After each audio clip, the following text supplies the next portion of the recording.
Yo,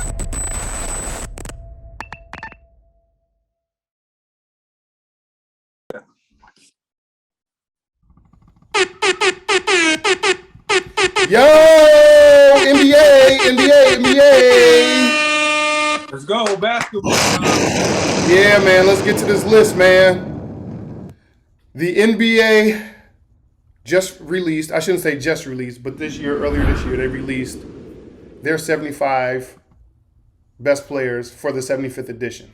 Now, I want everybody out there to keep in mind this. The people who were on the 50 greatest players, they didn't take anybody off that list. They just added 25. Actually, it's 26 new people that they added to the list. Okay? So I want everybody out there to keep that in mind. I'll go ahead and show y'all the list of the people. So here's the list of the 75 greatest people. And y'all can just go through here and look at this. I may just spill out some names. You know, you got Giannis, Carmelo, Nate Archibald, Ray Allen, Kareem, Chris Paul, Allen Iverson, LeBron James, Magic Johnson, Rick Barry, Elgin Baylor, Sam Jones, Oscar Robertson, Dave Bean, Michael Jordan, David Robinson, Larry Bird, Jason Kidd, Dennis Rodman, Kobe Bryant, Kawhi Leonard, Bill Russell, Will Chamberlain, Damian Lillard, Dolph Schayes, Bob Cousy, Jerry Lucas, Bill Sharman, John Stockton, Karl Malone, Dave Cowens, Bill Cunningham, Moses Malone, Isaiah Thomas, Steph Curry, Pete Maravich, Nate Thurman, Anthony Davis, Bob McAdoo, Wes Unseld, Dave DeBusschere, Kevin McHale, Dwayne Wade, Jerry West, Bill Walton, George Mikan, Clyde Drexler, Tim Duncan, Reggie Miller, Jerry West, Kevin Durant, Earl Monroe, Russell Westbrook, Lenny Wilkins, Steve Nash, Julius Erving, Patrick Ewing, Walt Frazier, Shaquille O'Neal, James Worthy, and Kevin Garnett. I'm going to leave this list up for a little bit so y'all can see, and I'll just keep scrolling up and down so y'all can see the list for a little bit. But what we wanted to get into are the snubs. And there were some notable names left off this list. Mainly the names being Tracy McGrady. You had Klay Thompson. You had, who else you had, Ricky? We had Klay Thompson. We had Dwight Howard. We had, can't think of the other names that we had. Oh, Manu Ginobili. You had, let's see what else. Go ahead. Kyrie Irving. No, Kyrie Irving's on the list. Oh, Alonzo Mourning. Lonzo Mourning's not made it. Didn't make it. Vince Carter didn't make it. So we had a couple snubs. Kyrie Irving did make the list. Kyrie Irving is... He was on the list. Where's Kyrie Irving?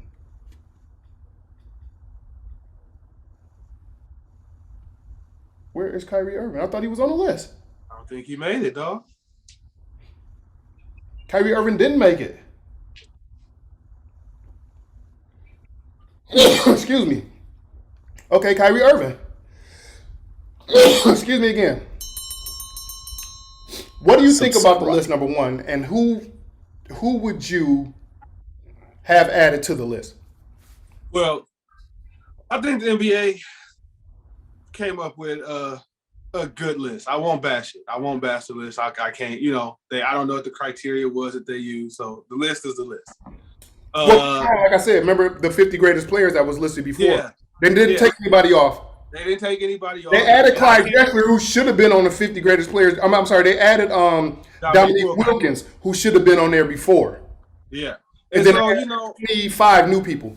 And so I look at it like, I can't bash anybody I've never seen. So I can't talk about the old guys. But of the guys that did make the list, I think there's a couple guys who missed. I already mentioned Kyrie Irving. That's number one. I think that he should have made it. I also think that Dwight Howard should have made it. So I guess in my case, I got two people, right? Okay. I'm gonna say Dwight Howard and I'm gonna say Kyrie, and I would take off Damian Lillard, and I would take off. You want to see the list? I'll probably take off James Harden. Okay. Now, for the new people who are just tuning into the show, I want to give y'all a heads up. This show is unscripted. It's unrehearsed. We talk about the topics that we want to discuss. but we don't know what each other is going to say until we actually come and shoot the show. Just to put that out there as a caveat. Because he took 2 people, right? Rick, you did 2? Yeah. I only did 1. And the one person I did was Dwight Howard. Now, Dwight Howard gets a bad rap because of him being so playful.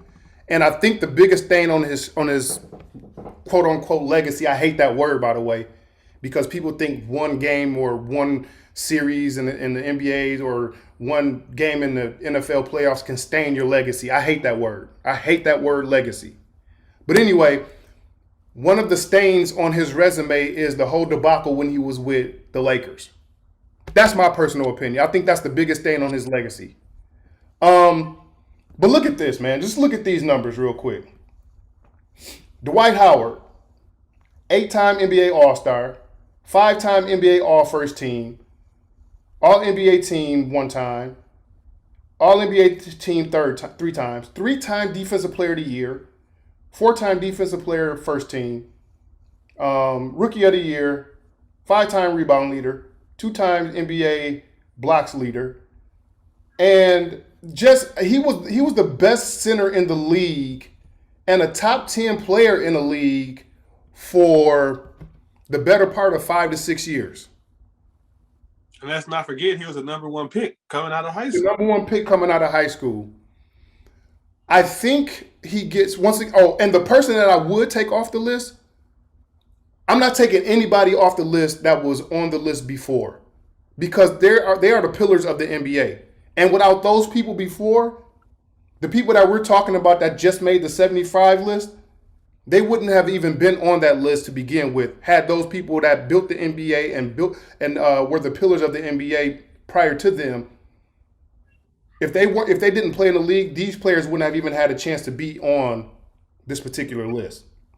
So I'm not taking anybody off that was on the 50 greatest, right? But who I will take off is either going to be Damian Lillard or Anthony Davis. Okay. And the reason why I picked one of those 2 is because I think first of all, I don't think they have enough in the game, enough years in the game to have even made the list. You can make an argument for Giannis as well, but because Giannis is so dominant and he's won a championship, I understand why he's on the list as well. But I believe that I think it should be a criteria that if you haven't played in the league for at least 10 years, you shouldn't be on this list. For sure. You shouldn't be on the list because you have enough time to still cement your legacy. And I said that word legacy again. Let me get that out of my vernacular. You have time to cement your place in NBA laurel, in your place in NBA history, right?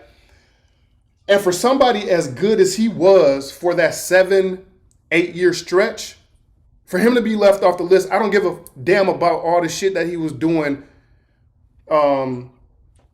outside of the basketball court, him being fun, him being like a big kid and all of that stuff. When he was on the court and he was the focal point in that finals run when they beat Cleveland, when they played the Lakers, Dwight Howard was the focal point to get them to the finals. Yeah. So he should be on the list. If there was someone else I would put on the list outside of Dwight Howard, it would probably be Vince Carter. Just because of the long. Tracy McGrady? Well, the way I look at it, I think, once again, and it's not a slight against Tracy McGrady. How many years did Tracy McGrady play? Healthy? Not many. That's what I'm saying. Okay. That's the reason why I'm saying that. It's because he wasn't healthy. Now, if Tracy McGrady would have been healthy, he easily would have been on this list. Easily. Same thing with Penny Hardaway. If Penny Hardaway was healthy, he would have been on this list. If Penny Hardaway and Tracy McGrady were healthy, they both would be a top 20 NBA player of all time. Without question. Grant Hill, too. And so let me ask you this one. Here go another one I was thinking about that I really pondered a lot, right? Do you think that James Harden belong on the list over Klay Thompson or Manu Ginobili? Either one of them. I don't think he belong going over either one of them. I don't think he belonged over Klay Thompson. Okay. It's tough for me to say because I guess okay, now let's unpack it. Let's really Yeah. Yeah. when we say the 75 greatest players, are we talking about individual accomplishments or team accomplishments? And Because see, and I think and I think that's what make the list. I think that's what make the list subjective to everybody. and And this that's is why why I I think say you that. can never come up with the perfect list. This is why I say this is because when people go into the Hall of Fame, they're not going in the Hall of Fame off of team accolades. Right. It's their individual accolades. Right. And I think with these lists, the top 75, because think about how they prefaced it or how they phrased it. The top 75 players of all time. Right. I think James Harden is a better player than both Klay Thompson and Manu Ginobili. Okay. Does he have more team success? No, not even No. the question. Right. But if And you were to so say that, but here's the thing: if you were to say that, there's a look. You could say I would have put Tony Parker in over Damian Lillard. no, I mean, I get it, but I'm saying like complete body of work too, right? So Okay. not even just like I get what you're saying though, because I think if you put them on the court 1-on-1 and they hoop together, James Harden would probably win, right? And I But think here's my thing though too. I think if you're going in the NBA draft and you're looking for players, you probably 9 times out of 10, you're probably going to pick James Harden over Klay Thompson and over well, depending on Yeah, I what you would. need for Klay Thompson. Wait a minute. Yeah. Depending on what you need Yeah, I for Klay would. Thompson. But for Yeah. Manu, 9 times out of 10, you're gonna pick James Harden over Manu Ginobili. I think Klay Thompson get a bad rap for being on Steph Curry's team.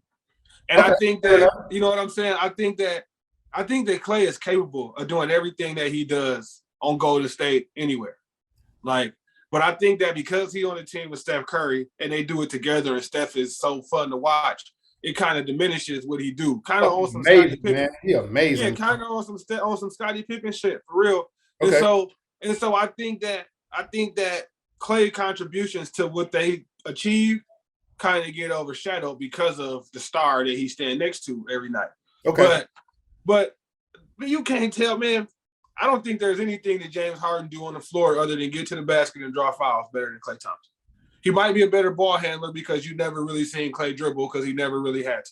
What about facility? But again, James Harden is better than what you've seen, but he's never had to facilitate before. So it's not to say that he can't. Klay hasn't Yeah, he had. just never had to do it. I've been on the team with Steph Curry for, you know what I'm saying? Right. So it's not saying that I can't. And I then just and never- Draymond is the point forward.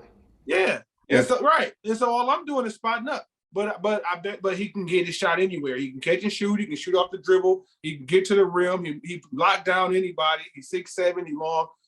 I would rather, if I was a GM and I was picking in the draft and James Harden and Klay Thompson was both available in the draft, I personally would take Klay Thompson. Well, but without even knowing what you needed for that particular team, you would still pick Klay? I think he's a better player. You know what I'm saying? I think that James Harden may score more points. I think that James Harden may be the guy who might sell more tickets in the end. But I think if I'm trying to build a basketball team and our focal point is to win, I think that Klay Thompson is a better winning piece. I don't think it really matters what the team situation is. I think Klay Thompson could play with anybody or in any situation. Okay. You know, if you got a dominant point guard, you see how he can play off the ball and do his thing. When you give him the ball, he can be at the top of the key. He can run the pick and roll. He play defense. So I think you can kind of play him in any type of offense or any situation. He'll fit seamlessly anywhere. Anywhere, right? Anywhere he'll fit in And seamlessly. James Harden needs the ball. And he spotty on defense and all that other stuff. So Okay. All right. So yeah, man, there you have it, man. That's I just think Dwight Howard gets a bad rap, man, and I think it really has to go for, or it stems from how people held the regard in which people held Kobe Bryant in, and the things that he had to say about Dwight Howard when he was there with the Lakers. I think that's the reason why Dwight Howard's reputation around the league kind of took a hit. yeah. It's because of the shit that Kobe said about him, because people hold Kobe here. And if Kobe says anything, it's written in stone. It can't be erased. You know what I'm saying? And so Yeah, absolutely. hearing that shit like that what about Dwight Howard, it was almost like, oh, this is in the Holy Bible. It's coming from God himself. this is who he really is. Right. You know, and it's sad for him because that year and a half, 2 years he spent in LA, it erased 8 or 9 years he had in Orlando. That's the correct. That's what I'm saying, and that's the reason why I said like that punk ass word legacy. Yeah. There's no way with everything that there's no way with everything that you've done in your career, one game or one moment or one season or one series can erase that whole entire previous 8 years, 9 years, 10 years, whatever. Right. But right. Because like you said, I hate that shit. Those awards and everything else, those accolades, that stuff is written in stone too. Right. You know, and Anthony Davis, that one was another tough one. I'm glad that you mentioned him. You know, he was another tough one. And I love AD. I love AD. First of all, I think he's soft as baby shit. As baby shit. But I love, as a talent, before we go, let me ask you this. I'm going to say this and then just respond to what I say. As a talent, Anthony Davis could be a top 3 player in the league as a talent because he has everything that you would want in a basketball player. He has the mid-range. He has the face-up game. He can dribble. He can handle the ball at 6'10". He's probably one of the top 3 or 4 defensive players in the league. He just doesn't have this. Right. If you can pour a little bit of Giannis into Anthony Davis, his motor, and this, Anthony Davis would be a top 2 or 3 player in the league. You know, but that's so important though. No, you know I get it. Saying? I get it. Like, I'm just trying to put stuff in perspective as to his skill set. But him not having that motor and that heart that you're talking about, that drops him off of the. You know what I'm saying? Because I'm not refuting that. Because I think that's a prerequisite. Like, I don't think you can really be that type of guy in the league if you're not that way.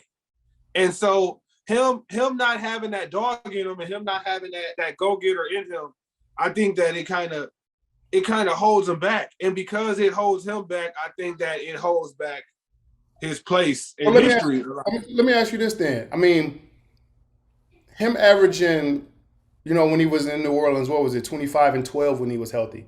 Yeah. I think you have to have something in there for you to average in 25 and 12. It has to be in there somewhere. My problem with him is he doesn't show it on a consistent basis. I believe he takes the back seat, especially when he's with the Lakers now. He takes the back seat to LeBron and he defers too much. Yeah. That's what I'm saying. Because the AD that we saw in New Orleans is a different AD that we see with the Lakers. And it is sad because the design of it all when he came to the Lakers for real was for him to be the star and for LeBron to take the backseat. Right. And I think LeBron was willing to do that. Like, I think he still is if he can show it. Right. Yeah, I don't think it's one of those situations where like he's being prevented from being the star of the team. He's just not being it. And so it's kind of messing up the rest of what they got going on. But you know, that's a personality. You know, I remember one time back in the day, I was talking to this scout guy about these 2 players. And the biggest thing he said the one player was probably better skill wise. He said, but he was the type of guy personality wise where if he was good enough to score 20 points on you, he would only score 16. He was like, the other guy, if he was good enough, he would get to 20 points immediately and would finish the game with more. And I think that Anthony Davis is more of that first person where if he can get 25, he'll finish the game with 22, he'll finish with 23. If the game is close, he might get all 25. If it go on overtime, he might get a little more. But he's not going to like attack you and get that 25 that he's capable of getting right away. And I think that kind of hurts his team a lot of the times, other than when he on the Lakers with LeBron. The crazy part that drives me so fucking nuts is that you see it in him certain times where it's like, okay, tonight I'm coming out and setting the tone. And even when he's been with the Lakers, I've seen it. Mm-hmm. But it's just other nights. It's just like, okay, I don't know what it is. I don't know if it's a switch. I don't know if somebody need to kick him in the ass. I don't know if LeBron need to give him a pep talk before the game. But it's almost like sometimes shit doesn't click. It don't click. But anyway, I'm off that. Rick, bro, you did your thing again, man. Really appreciate you did your thing again. Yeah, man, you did your thing again. That's a bomb for you, bro. I dropped a bomb for you, Appreciate it. man. No doubt. Once again, new viewers, thanks for tapping in. Old viewers, thanks for coming back. Rick is going to be with us full time now. Slick Rick, the ruler, is going to be with us full time. We appreciate that. Mark will be coming back soon. I am Alan Col Beezey Colburn. On behalf of Slick Rick, the ruler, this is Baseline to Goal Line, the illest sports podcast in the land. Remember, I do want to tell y'all, man, comment down below. Please let us know what it is that you're sipping on before we get out of here. Let's do this toast again, man. Once again, to life, health, and wealth. And last but not least, sports talk. Salute. Salute, my brother. Comment down below to let us know what it is that you're sipping on. Comment down below, let us know what topics you want to discuss. We're still waiting for people to let us know so we can bring you on the show to discuss those topics. But once again, make sure you got your shit together. You got some people on this show that actually know what the hell they're talking about. We'll tear your ass up if you come up here talking crazy. But like I said, again, on behalf of Slick Rick, I am Alan Col Beezey Colburn. Thanks for tuning in to Baseline to Goal Line, the illest sports podcast in the land. Peace and love. Peace and love. All right, everybody. Thank you.